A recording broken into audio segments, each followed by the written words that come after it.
ഷിരൂരിലെ രക്ഷാദൗത്യത്തിന് സ്വകാര്യ കമ്പനിയുടെ സഹായം തേടി കർണാടക പോലീസ്. സാങ്കേതിക സഹായം ലഭ്യമാക്കണം എന്നാവശ്യപ്പെട്ട് കാർവാർ ഡെപ്യൂട്ടി കമ്മീഷണർ ക്വിക്വേ എന്ന കമ്പനിക്ക് അയച്ച കത്ത് 24 ലഭിച്ചു. നിലവിലെ തെരച്ചിലിൽ തൃപ്തരാണെന്ന് അർജുൻ്റെ സഹോദരി ഭർത്താവ് ജിതിൻ അല്പം മുമ്പ് പറഞ്ഞു. അർജുൻ്റെ ബന്ധു ഈ അപകടം നടന്ന സ്ഥലത്തേക്ക് ഇപ്പോൾ എത്തിയിട്ടുണ്ട്. ഇതിനകത്ത് നമുക്ക് രണ്ട് കാര്യങ്ങളാണ് ഇനി ഇപ്പോഴത്തെ തെരച്ചിൽ തൃപ്തിയുണ്ടോ? ഉണ്ട്. ഇപ്പോഴത്തെ തിരച്ചിൽ നമുക്ക് ഒരു ശുഭാപ്തി വിശ്വാസമുണ്ട്. കാരണം നല്ലൊരു സാങ്കേതിക വിദ്യ ഉപയോഗിച്ചിട്ടുള്ള തിരച്ചിലാണ് ഇന്നു മുതൽ നടത്താൻ പോകുന്നത്.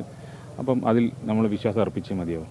കൂടുതൽ എന്തെങ്കിലും സംവിധാനം വേണമെന്ന് ഇവരോട് സഹായം അഭ്യർത്ഥിക്കുന്നുണ്ടോ ഈ ഘട്ടത്തിൽ? അവർ ഏത് രീതിയിലുള്ള തിരച്ചിലാണ് ഇനി മുന്നോട്ട് കൊണ്ടുവരുന്നത് അത് അവർ തന്നെയാണ് സജസ്റ്റ് ചെയ്യേണ്ടത്. ഏത് രീതിയിലുള്ള ഉപകരണങ്ങൾ വേണമെന്നുള്ളത് ഈ തിരച്ചിലുമായി ബന്ധപ്പെട്ടവർ തന്നെയാണ് അത് ഇനി സജസ്റ്റ് ചെയ്യേണ്ടത്. വൈകിട്ടോടെ മറ്റേ റിട്ടയർഡ് മേജർ ജനറൽ വരികയാണ്. ആ വിവരവും മറ്റൊരു തരത്തിലേക്ക് തിരച്ചിൽ മാറുകയാണ്.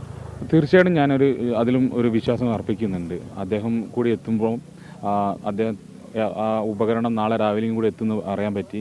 ഇന്നത്തെ തെരച്ചിലിൽ ഒന്നും നമുക്ക് കിട്ടിയിട്ടില്ലെങ്കിൽ നാളത്തെ ആ ഒരു തെരച്ചിൽ ഒരു ഇമ്പാക്റ്റ് ഉണ്ടാക്കാൻ പറ്റുമെന്ന് കരുതുന്നുണ്ട്. ആ വലിയ മെഷീൻ ഉപയോഗിച്ചിട്ട് അടിഭാഗം സെർച്ച് ചെയ്യാൻ പറ്റും. അങ്ങനെയാണ് അവർ പറഞ്ഞിരിക്കുന്നത്. ഭൂമിഷൻ ഉപയോഗിച്ചിട്ട്. ഇതാണ് ജിതിൻ ഇക്കാര്യത്തിൽ പറയുന്നത്. നിലവിലത്തെ തിരച്ചിലിൽ തൃപ്തിയുണ്ട്. അതേസമയം ഇന്ന് വൈകിട്ടോടുകൂടി റിട്ടയർഡ് മേജർ ജനറൽ എത്തും. ആ രീതിയിലുള്ള കുറച്ചുകൂടെ ആധുനിക സൗകര്യങ്ങളുള്ള തിരച്ചിൽ കൂടി ഇതുമായി ബന്ധപ്പെട്ട് ഉറപ്പാക്കണമെന്നുള്ളതാണ് അർജുൻ്റെ ബന്ധു ജിതിൻ ഇപ്പോൾ പറയുന്നത്. ഷിബീദ് റാവുത്തറാണ് വിവരങ്ങൾ നൽകിയത്.